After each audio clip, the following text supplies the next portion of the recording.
Future Office, uma realização da Desco Móveis Corporativos, especialista em transformação de escritórios aqui na TV Otimista. O mundo mudou, os escritórios também, e é para falar sobre esses insights que vão impactar no futuro dos seus negócios que a gente traz no presente gestores que já estão transformando as suas organizações. Hoje eu trago meu amigo advogado Drauzio Barros Leal. Muito bem-vindo, Drauzio. Obrigado, Pablo. Obrigado pela gentileza do convite. Você que é um amigo querido e um profissional que a gente admira bastante.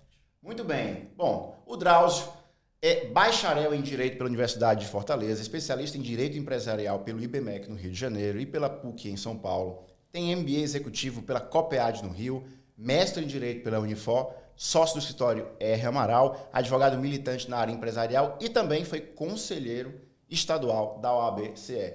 Um advogado experimentado, um homem que circula bem pelo meio. Drauzio, interessa em especial para a gente aqui no Future Office falar sobre a transformação dos escritórios, a transformação das organizações. E R. Amaral, que já é uma referência, tem cada vez mais mostrado que é possível crescer com um olhar diferenciado também para dentro do escritório. A Desco tem o prazer de participar dessa transformação. Vocês estão dando mais um passo agora de expansão, um projeto belíssimo, inclusive, aí assinado pela Beatriz Miranda. O que interessa aqui para a gente é qual a expectativa, a partir desse olhar para dentro de casa, para dentro da organização, da R. Amaral com este novo modelo de crescimento do negócio de vocês. Bom, primeiro a gente está falando de pessoas. Lá no escritório, a gente, para citar o exemplo e ficar mais palpável, a gente não vende água, a gente não vende mesa, a gente não vende cadeira, né? Então, a gente atua muito em hora, né? Hora de profissionais. Então, o nosso foco principal são nas pessoas no escritório. E como você bem comentou, a Bia fez um projeto belíssimo, ela consegue ter uma capacidade de captar bem a ideia e entregar o projeto pronto. E a gente teve, como você comentou, a feliz participação de tê-los lá com a gente, não só nessa questão de vender o imóvel, mas participando, orientando, isso foi muito rico. E é legal esse movimento porque a gente está indo para a terceira laje lá no prédio e foi o maior investimento que a gente já fez na história do escritório. E se você me perguntar o seguinte, para linkar uma coisa com a outra e ter coerência nas pessoas, esse maior investimento que a gente fez foi voltado para as pessoas. Não é um ambiente que a gente destinou para os clientes, é lógico, tem algumas salas de reunião, os clientes podem ir lá, é operacional mesmo. Mas tudo isso a gente pensou em fazer e destinar para o público interno, para ser um bom ambiente de trabalho e prestigiar essas pessoas, que é o que a gente foca mais dentro do escritório.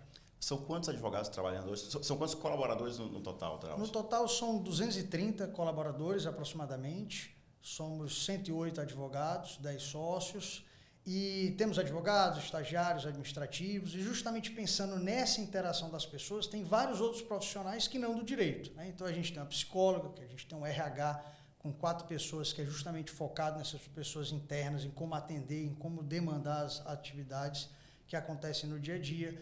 Tem engenheiro florestal, tem geólogo na área ambiental, tem contadores que ficam no tributário para suportar as atividades e não fazem a contabilidade do escritório. Então, o escritório é formado de pessoas e nessa interação entre as áreas e as pessoas. O foco é esse. Tem já trazendo um pouco aqui para a realidade dentro dos escritórios e dessas transformações, né? Eu estive pessoalmente lá acompanhando esse novo escritório da R. Amaral e algumas coisas me chamaram a atenção de como que vocês readaptaram o escritório para esse novo momento, para esse mundo novo que a gente vive, para o qual a gente está se preparando ainda, né? Mas uma coisa que já me chamou a atenção é que as salas que antigamente eram as salas dos diretores ou as salas de reunião viraram as salas para as audiências, que hoje em dia, em sua grande maioria, me corrija se eu estiver errado, são online. E aí eu vou trazer esse tema, né, que começa lá com a história do home office, em especial na pandemia. A pandemia trouxe o tema do home office e é um tema que eu trago muito para o debate aqui no Future Office, que é para entender os impactos, os benefícios, os malefícios. Eu queria que tu explicasse um pouco essa dinâmica dentro do mundo da advocacia. Como que é o impacto do home office e como que você preparou o escritório de hoje para esse novo modelo de audiência e de advogado trabalhando dentro e fora do escritório? Bacana, dá para... Isso aí que você perguntou foi muito bacana e tem muita informação, né? Então, o que acontece? O escritório, no começo, quando a gente se mudou lá para o prédio, foi em 2015. Então, a gente fez muitas áreas por departamento, área ambiental, área de energia, área civil, área trabalhista, área o que for. E aí, obviamente, o escritório ele vem atuando dentro de uma ideia do seguinte: a gente é um escritório de advocacia, a gente tem muito processo, mas muitos anos atrás a gente olhou e tentou pivotar um pouco o negócio, ou pelo menos ampliar, não pivotar, mas ampliar. E a gente destinou boa parte da nossa estratégia de tempo em consultoria. Então, nesse novo andar, a gente fez um open space, realmente ele é totalmente integrado, várias áreas que ficam nesse espaço conseguem dialogar e tratar os temas. Tem os lockers, né, ou espaços lá que são reservados para fazer audiências, pequenas reuniões e tudo mais. Mas hoje em dia a gente optou, dentro dessa questão da pandemia, que mudou. Primeiro foi uma obrigação, a gente não tinha opção, né? A gente tinha que cuidar da saúde, a gente tinha uma determinação mesmo, né, imposta pelo lockdown, mas isso tornou uma realidade. Também acho que teve um pouco de empolgação naquele começo, agora isso não tem volta, a gente teve grandes exemplos de grandes escritórios em cidades aí ao redor do mundo, né? Isso não tem volta, agora todo mundo vai trabalhar sempre em home office, porque traz muitos benefícios, né? Dispêndio do trânsito, do trabalho para casa e tudo mais, mas depois também dessa empolgação começou a se ver algumas realidades. Muitas pessoas não têm um ambiente 100% propício para fazer isso, as pessoas precisam interagir, seja para o dia a dia do trabalho, seja por uma questão pessoal.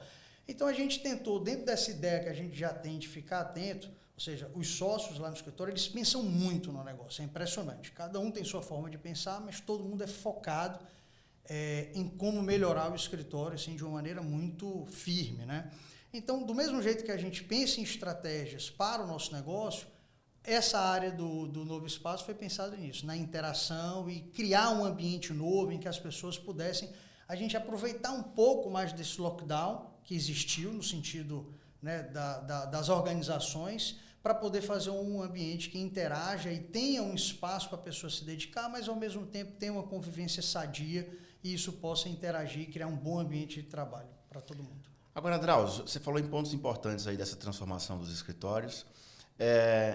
Na prática, aqui na Desco, né, você citou aí também um exemplo, a gente participa não só vendendo móveis, mas monitorando de que forma que essa colaboração na criação desse open space, desse espaço que já não é mais tão open, ele é híbrido, né? A gente cita esses exemplos aí, e é um processo de constante melhoria. A gente gosta muito de medir o impacto dessa transformação através de indicadores que a cada 6 meses a gente conversa com as nossas empresas parceiras. Que expectativas, além, óbvio, de ter um olhar especial para as necessidades das pessoas, dos advogados e dos outros colaboradores, mas que resultados na prática a R. Amaral espera com esse novo modelo de escritório? Legal. Assim, a gente lá no escritório, nosso foco é o atendimento do cliente. A gente tem crescido bem ao longo dos anos, de uma maneira orgânica, consistente, e a nossa principal preocupação é como crescer mantendo a qualidade do atendimento, estando próximo do cliente, tentando entregar mais do que ele precisa para ter um diferencial.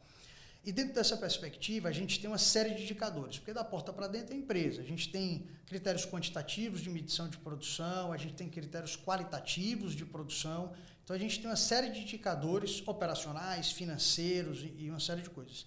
E a gente está desenvolvendo justamente como esse ambiente pode impactar naqueles times e áreas que foram selecionados para poder ir para esse andar que é o Open Space. Então, a gente vai fazer algumas medições para essas áreas, pegando o histórico das avaliações e desse marco para frente, para poder mapear essas diferenças, que incremento teve, ou que variações eventualmente negativas tiveram, para a gente entender isso também, poder tratar. Mas o que a gente espera objetivamente é proporcionar um melhor ambiente, mas pensando na melhor produção também de todo mundo, quantitativa e qualitativamente falando.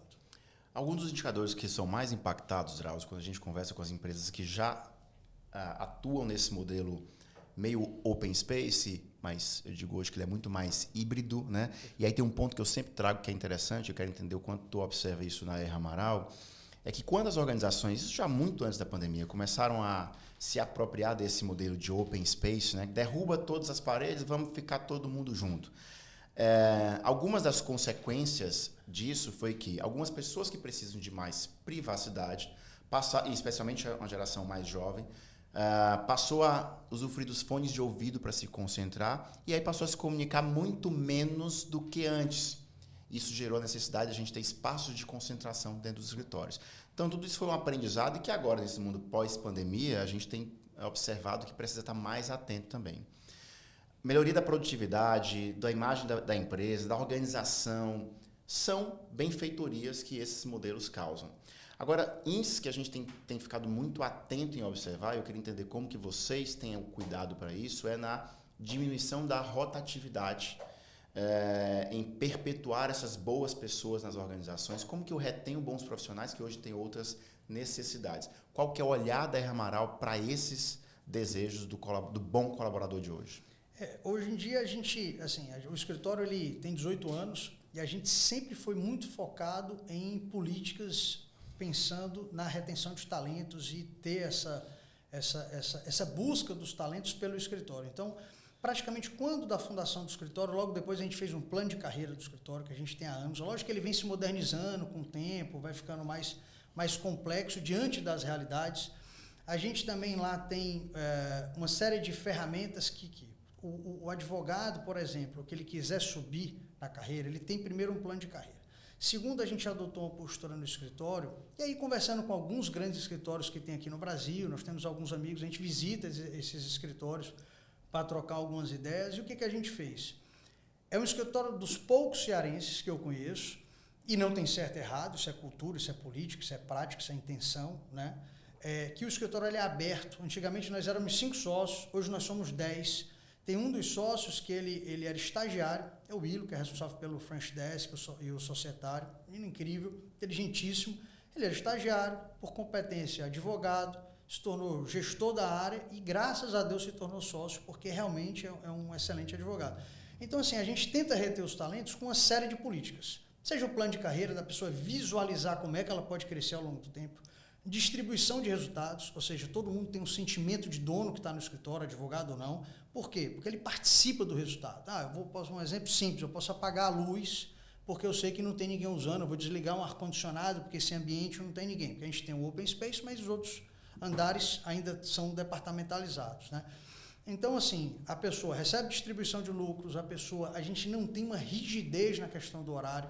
Então, todo mundo tem que entregar os entregáveis, né, os resultados. Mas não necessariamente a pessoa precisa chegar lá às 8, 8h30. Às vezes a pessoa vai no médico para chegar às 9h30. O conceito do bater ponto é completamente diferente. Lá no escritório é completamente diferente. É lógico que existe um bom senso com relação a isso, existe todo um mapeamento, mas não há uma rigidez. Então, a gente tenta com essas políticas, ou seja, distribuição de resultado, plano de carreira, uma pouco maior flexibilidade de quando entrar no escritório, por exemplo.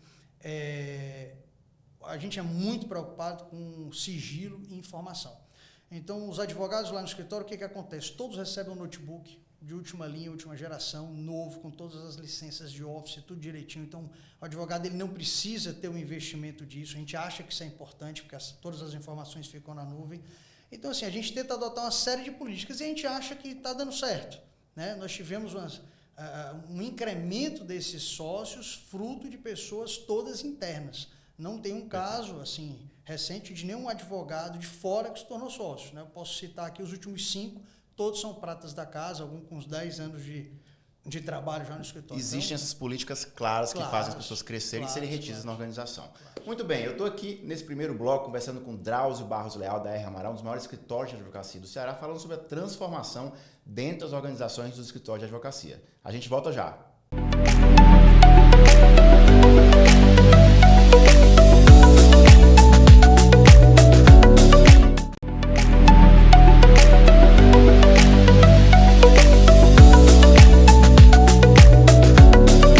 Estamos de volta com o Futuro Office aqui na TV Otimista. Eu sou o Pablo Guterres e estou aqui com meu amigo Drauzio Barros Leal, o grande homem da advocacia cearense, falando sobre gestão nos escritórios de advocacia e como que os novos modelos de organização estão sendo impactados com esse novo mundo. Drauzio, eu trago muito sempre esse tema. O mundo mudou, os escritórios mudaram drasticamente.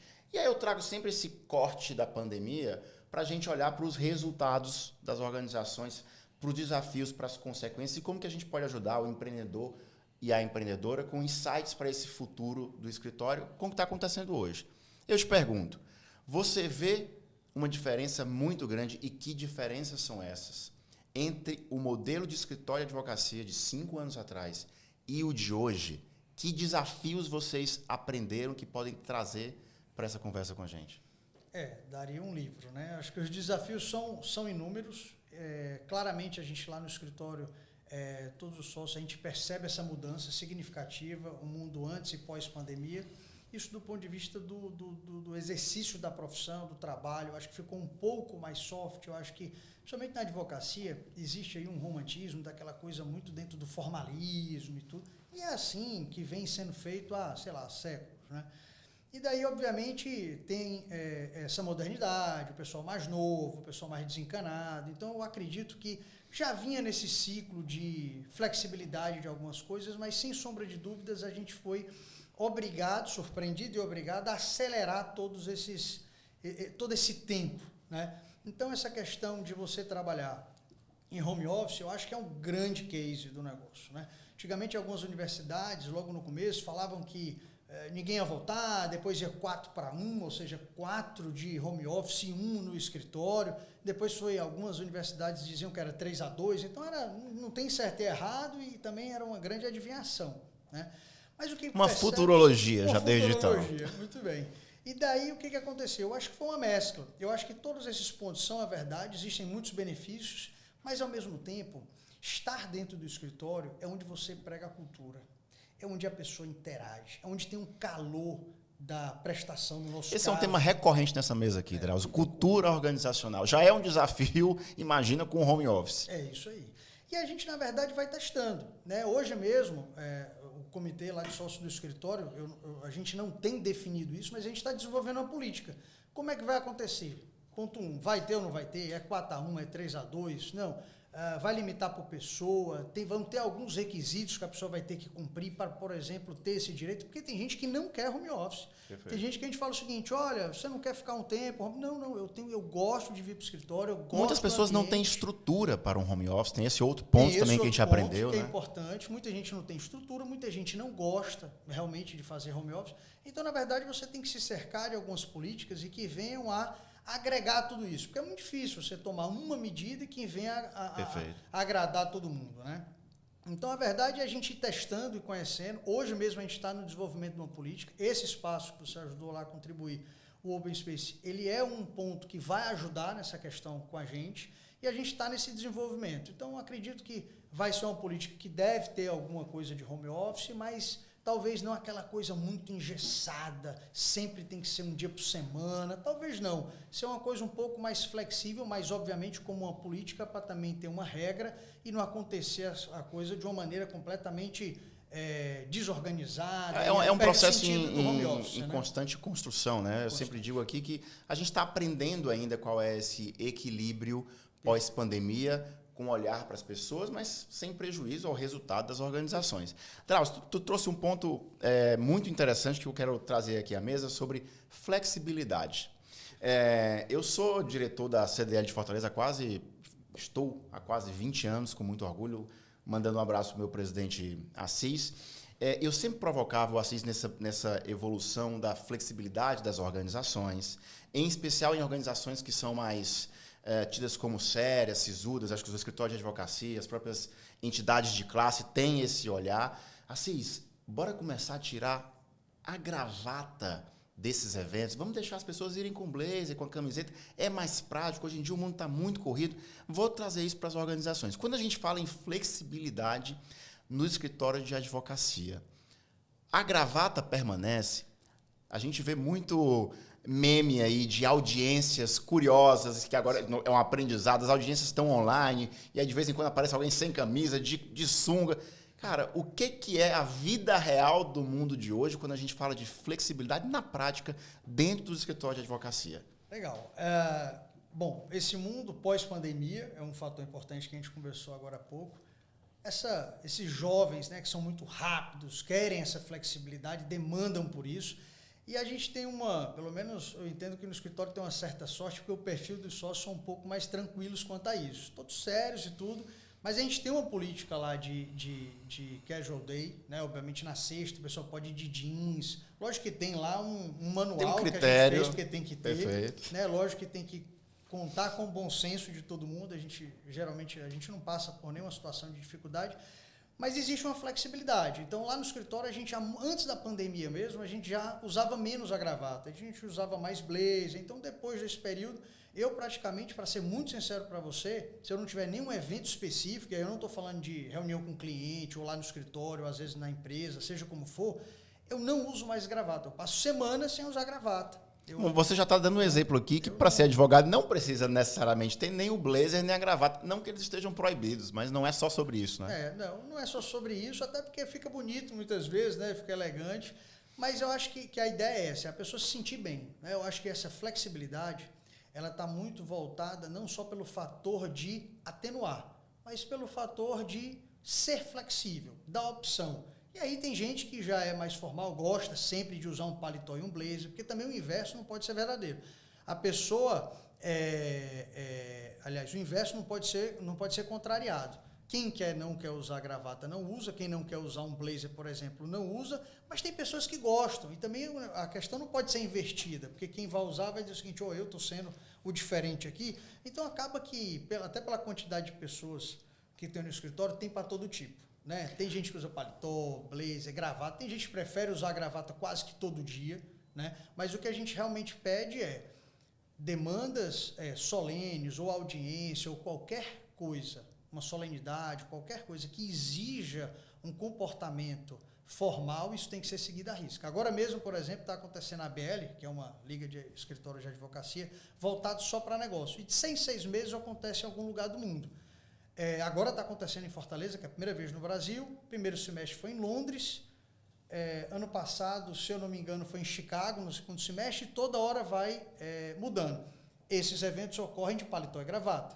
Né? Aí depois tem um jantar, que já é mais você muda um pouco mais a roupa. Mas, enfim, tem que ter essa flexibilidade, a gente acredita nisso e flui numa boa. Agora você está falando de uma flexibilidade dentro do escritório, em que vocês podem, né, dar o tom dessa flexibilidade. Agora, você percebe que o meio em que vocês vivem, da advocacia, das audiências, ele dificulta esse pensamento um pouco mais libertário? Vou dar uns exemplos. A gente tem visto aí, eu vi um dia desse um vídeo que engajou, muito curioso, de um dos participantes da audiência que entrou na audiência na sua rede, na sua boa camiseta, e o juiz ficou furioso e não continuou a audiência. Óbvio que a gente está falando aí de um caso extremo, caso extremo, de um sem noção, talvez, ou não, mas é um ponto que minimamente traz para o debate isso. O mundo da advocacia, dos tribunais, ele engessa o olhar das empresas que pensam de uma forma mais libertária, ou não? Há espaço para ser inovador dentro do ambiente da advocacia? Eu acho que não há nenhum confronto, pelo contrário, eu acho que é complementar. Nem 8, nem 80, como diz um amigo meu, nem 8, nem 88, né? Então, existem momentos e ocasiões. Eu entendo e acredito que dentro dos tribunais é importante você ter realmente, se portar de uma maneira educada, a vestimenta não deixa de ser uma manifestação de como você se comporta. Eu, particularmente, sou favorável em audiências. Se o ambiente exige isso, se a ocasião exige aquilo, eu acho que tem que seguir, eu acho que é uma educação. Não vou dizer que é uma obrigação, mas é muito educado e em alguns casos até uma obrigação mesmo, né? Você está bem adaptado com a vestimenta no local em que você está. Então, ambientes formais fazem parte da profissão, isso é uma realidade, e a gente consegue dar esse tom muito bem, dentro de casa, ou seja, dentro do escritório, com a flexibilidade maior, mas sempre priorizando a agenda. Se você tem uma agenda mais formal, você não vai de uma maneira mais tranquila, você vai seguir o rito, mas eu acho que é um complemento, e o bacana é isso, entendeu? Você pode ir de uma maneira mais casual num dia, outro dia você tem que ir de terno e gravata, porque o evento, o momento exige aquilo. Pede isso. E você vai, obviamente, dentro desse dinamismo que é a vida e a realidade, ajustando, se comportando de acordo com o momento. Muito bem, a gente está encerrando aqui esse Futuro Office. Última pergunta, Drauzio, para a gente deixar esse legado de informação aqui para os nossos ouvintes. Um minutinho para você responder o seguinte. Eu tenho percebido que boa parte das audiências hoje passou a ser virtual. Minha curiosidade isso gerou uma diminuição impactante de custos para as organizações, sem os deslocamentos para os tribunais, para outros estados, ou isso acabou gerando a necessidade de você investir dentro do escritório de uma outra maneira, em que esse custo foi apenas realocado? Qual é a realidade dentro desse novo mundo? Bom, se a gente for parar em custo e tempo, sem dúvida as audiências online facilitaram bastante. Eu acho que não perde conteúdo, eu acho que não perde nenhuma necessidade. O cara a cara, né, o olho a olho, ele é muito importante para uma série de reuniões. Por curiosidade, por exemplo, a gente faz muito M&A. Então, no escritório a gente fazia muito processo, a gente disse que ia fazer muita consultoria e fez, a gente faz muita operação. Teve um M&A que a gente fez com um grupo nacional que comprou uma empresa cearense, que esta operação durou 9 meses aproximadamente. Da primeira reunião, foi no meio da pandemia, até a assinatura do contrato não teve uma reunião presencial. Foi 100% online. Mundo novo. Isso traz algumas dificuldades do ponto de vista negocial. Você está falando do M&A, que é muito sensível, trata de uma maneira muito... Mas eu falando de custo, eu acredito que vem a somar. Primeiro porque você não precisa investir tanto, você precisa investir no básico e já funciona. Mas você ganha muito tempo, você não gasta tempo, energia e dinheiro com passagens para as organizações, para as empresas, economiza bastante. E eu acho que é realmente uma vantagem ter essas oportunidades de fazer online, despachos, seja de audiência, seja de reuniões. Então evita muito. Você ter que ir para São Paulo para fazer uma reunião e ter que voltar no mesmo dia ou no outro dia é cansativo e às vezes é desnecessário. Mas muitas presenciais também são necessárias. De novo, equilíbrio, flexibilidade, esse dinamismo que é a vida normal. Perfeito. Aqui a Desco na TV Otimista trazendo um papo aberto sobre o que está acontecendo no presente das organizações contemporâneas para ajudar você no futuro dos seus negócios. Drauzio Barros Leal, meu grande amigo, muito obrigado pelas contribuições que você trouxe aqui para a gente no Futuro Office e até breve. Muito obrigado. Pablo, um abraço.